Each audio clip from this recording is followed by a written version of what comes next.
Hello everyone, thanks for tuning in to today's fourth and final video. Going to have a look at the weather for the next 10 to 14 days for today's fourth and final video. So day 10 will take us to the 22nd of June, and we'll be able to extend out beyond that. We extended GFS and ECM ensembles very much around a couple of weeks. Have a look at CFS at the end of the video next 4 weeks, which will take us to the early part of July. And I shall get on that for you very shortly. Just say it's been a busy day at GavsWeatherVids today. So we started off with our 7 AM upload, our 7 AM forecast. We released the ECM extended forecast. We're going to weather the next 6 weeks with the ECM extended model, and also let's not forget the weekend forecast as well as was on Saturday, your weekend look ahead. So check out all of today's videos if you would like to do that. Please like, share, subscribe on all the videos. Thank you so much for doing that. I'll tell you what's coming up tomorrow at the end of the video. Right, let's turn the webcam off and have a look at these. And so, you know, normally we don't show pictures anymore in videos, but I did say that I would show a couple of pictures of Thursday's partial eclipse. So, you know, on Thursday morning, we had a partial eclipse of the sun. Many places missed out on that because it's a very cloudy day, unfortunately, on Thursday. Today, there's a lot of places are really sunny, but Thursday, quite a cloudy day. So a lot of places missed out, but some places managed to get a decent view of it. And Michael Johnson got this one, this fantastic capture of the partial solar eclipse on Thursday. So, of course, you can just make out in the top left-hand corner of the solar disk the moon beginning to obscure the disc. So, yeah, thank you so much to Michael Johnson for that fantastic capture. And also, Sav got this one, the clouds parted. The furry one, and he was able to take this fantastic capture of the partial eclipse. So again, just make out in the top left-hand corner of the disc, the moon beginning to obscure the sun there. So amazing picture. Thank you so much to Sav and also to Michael for those two fantastic images of Thursday's partial eclipse. Well done, both. Well done. Right, so let's move on then and have a look at central England temperature. So the CT is currently standing at 6.5.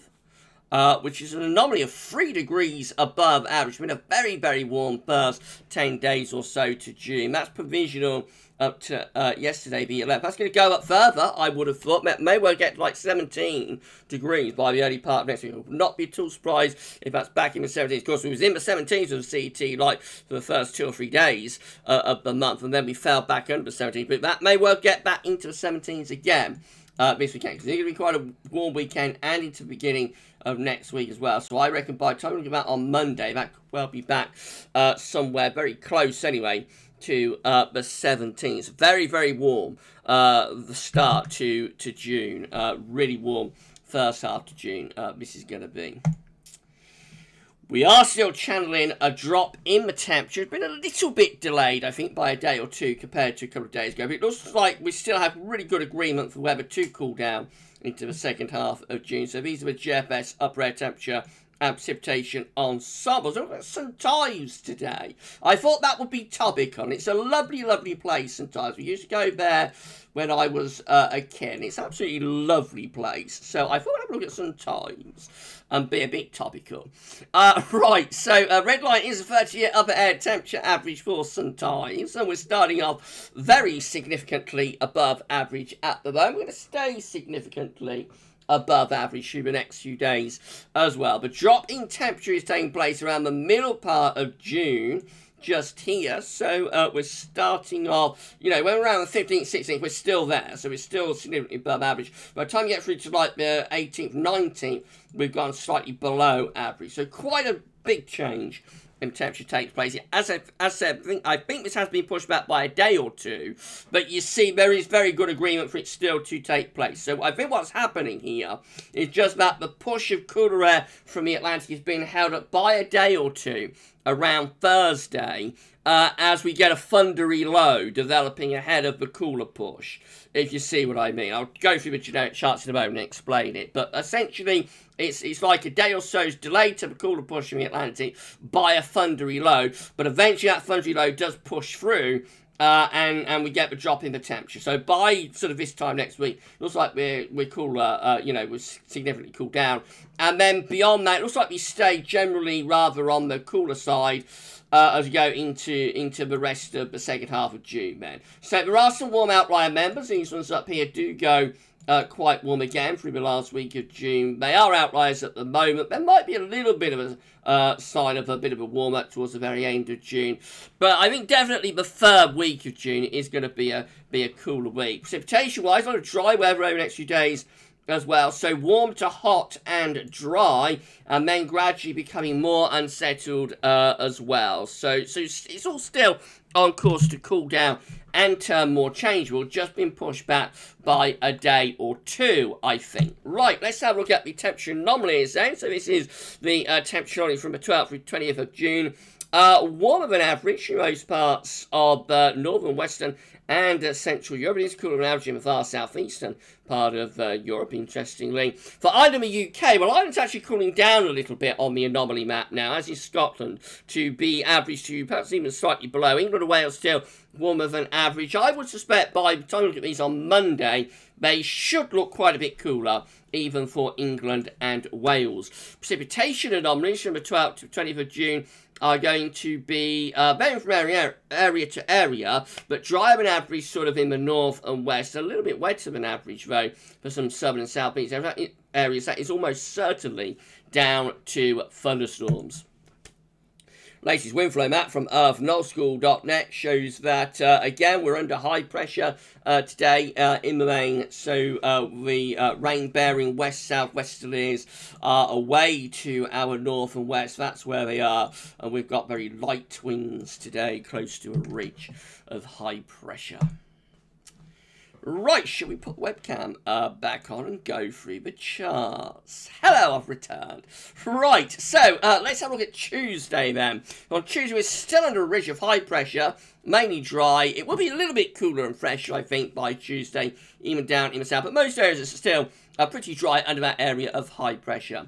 Wednesday, we get this push of low pressure from the Atlantic. This wants to bring the cooler air in from the west, from off the Atlantic. But ahead of it, we are actually pulling up some more hotter air from France again. And there's a thundery low beginning to, or a thundery trough, I suppose, beginning to develop over Biscay. And this is what holds up the push of cooler air from the Atlantic. As this thundery trough moves northwards, there may be some storms from Wednesday into Thursday, particularly for southern and eastern parts of the country. It's still very warm and humid in the east and the southeast too through Thursday. But by Friday, you see then the cooler air is pushing through. There we go, we are moving. But the cooler air is pushing through across all parts of the country. So even in the southeast, by the end of next week, temperatures will cool down. Right, that's how we get to with the UK Met. However, the weather outlook, they have now started showing UK Met Office charts out to 168 hours. So, West Central, they're still only showing it out to 144 hours, but the weather outlook started showing it to 168 hours. Check out last night's live stream for the very first time I've ever shown UK Met Office charts to 168 hours. That's, as I say, from the weather outlook, and I showed it on last night's live stream. Quite interesting. You'll be seeing a lot more of the UK Met 144-hour chart in the coming days, weeks, and months, but not today. Right, this is how the GFS midnight run is looking, and again, we've got this ridge of high pressure building up from the southwest as we go through Thursday. So mainly dry. We'll be a little bit cooler down in the south on Thursday. Wednesday, on Tuesday, I should say. Wednesday, in comes the low. That's been cooler air in off the Atlantic, or trying to, but ahead of it, got another push of quite hot air from France, and it looks like it's going a little bit thundery. There's that thundery low developing out of France and moving northwards by midnight on Thursday. This delays the push of cooler air from the Atlantic, but does bring a risk of thunderstorms to southern and eastern parts of the country around the middle part of the week. The low pressure, thundery low pressure, then pushes through into the Low Countries by Friday, and in comes a cooler west-northwesterly flow. Into next weekend, low pressure then starting to drive in from the Atlantic within a different air mass. It'll be cooler, fresher, and the northwest air beginning to turn rather wet and windy as well. Heading up towards day 10, we look properly unsettled and quite cool as well, with low pressure to the north of Scotland, winds coming in from the North Atlantic, so definitely a lot cooler and also more unsettled with plenty of showers to come.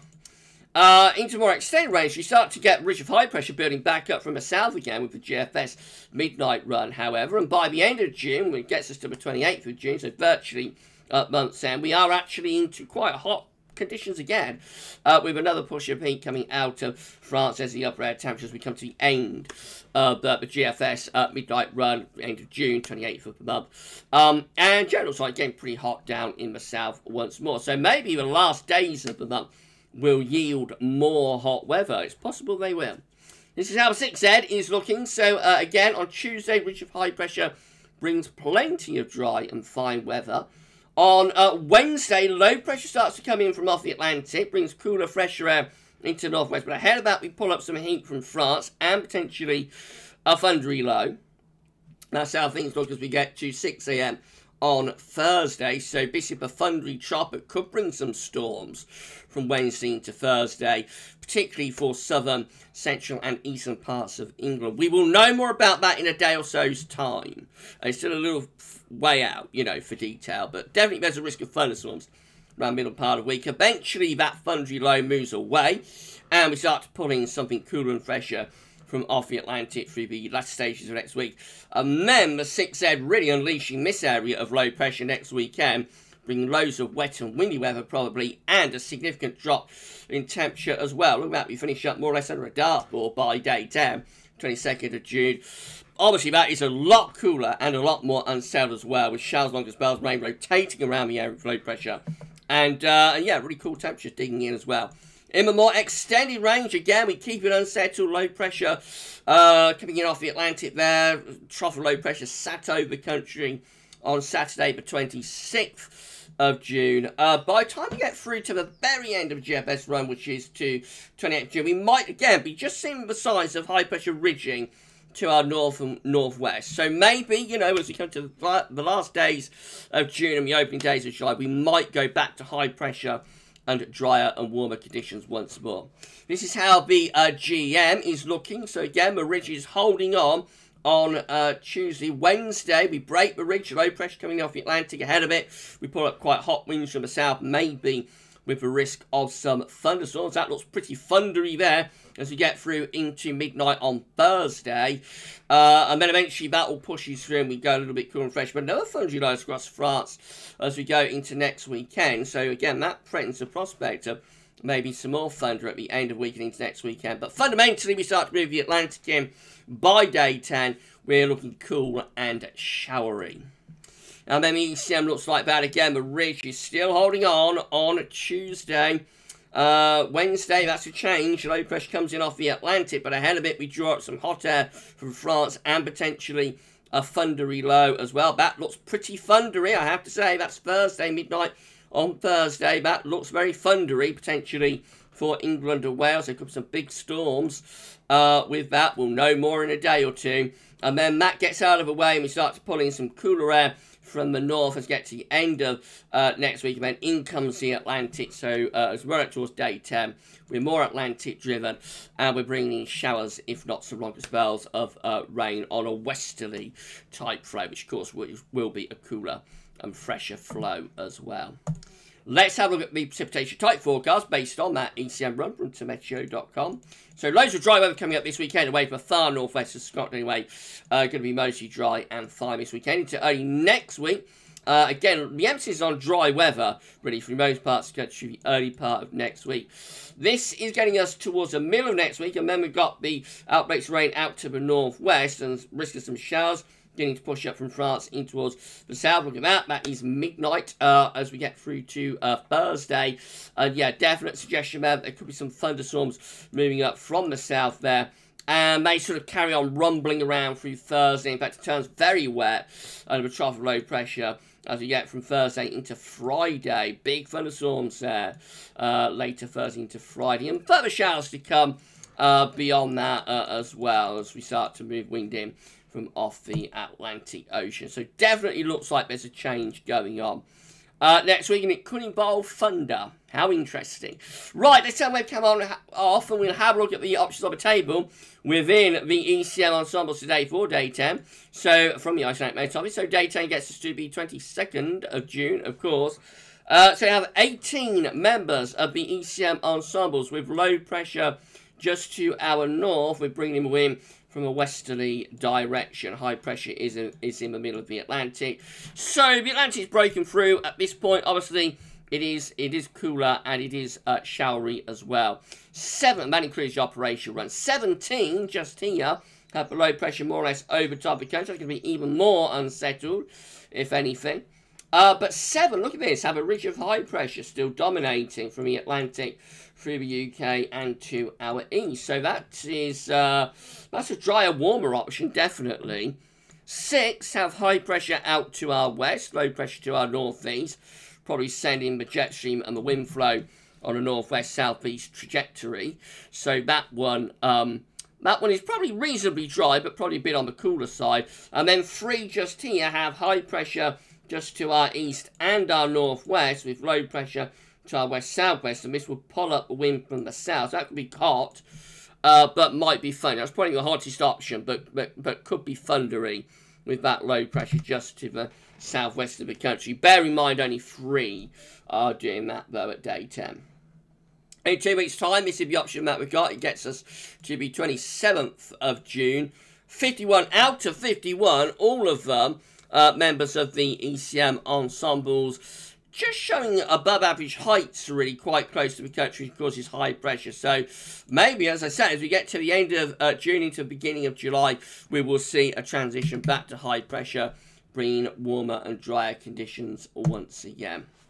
Let's just have a look at CFS V2 and then we're done. So these are 500 millibar heights broken down into weekly periods. The first week period will take us from the 12th through to the 18th of June. The coming week, we'll have lots of high pressure ridging in from the Atlantic into Western Europe. So there's going to be plenty of fine conditions, and it should be warm as well. Week 2 looks like that. It's going to be the 19th to the 25th of June. High pressure event in the middle of the Atlantic and over Scandinavia. Low pressure is to our south. Could be a little bit more unsettled that, but to be honest, there's still a lot of anticyclonic influences going on there, so not overly unsettled with that. Week 3 is the 26th of June to the 2nd of July. High pressure sits to our east, low pressure is out to our west, and up come the southerly winds.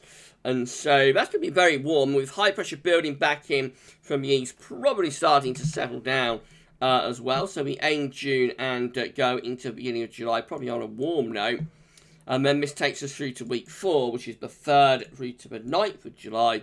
High pressure is over Scandinavia. Low pressure is around Iceland. So, I mean, it could still be a little bit unsettled for the north and west, but to be honest, high pressure is there to our east, and we're still bringing up winds from like a southerly type direction.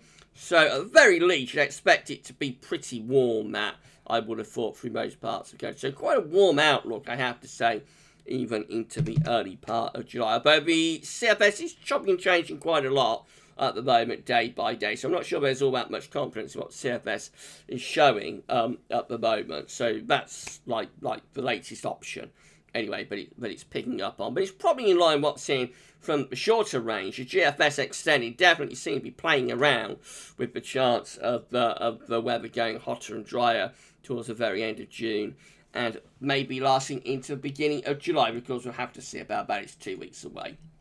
Right, if you enjoyed the video, please can you smash the like button. Make sure to subscribe to our channel. You'll see future weather content. If you do, tell your friends and family to subscribe as well. Thank you so much, everybody, for doing this. For GavsWeatherVids, and drop a comment and let us know what you think about this and all of our videos. Right, that's it then for today's vid. So I'm just going to tell you what's coming up tomorrow. So you're going to start off with our 7 AM upload. We will have our first autumn update. Can you believe it?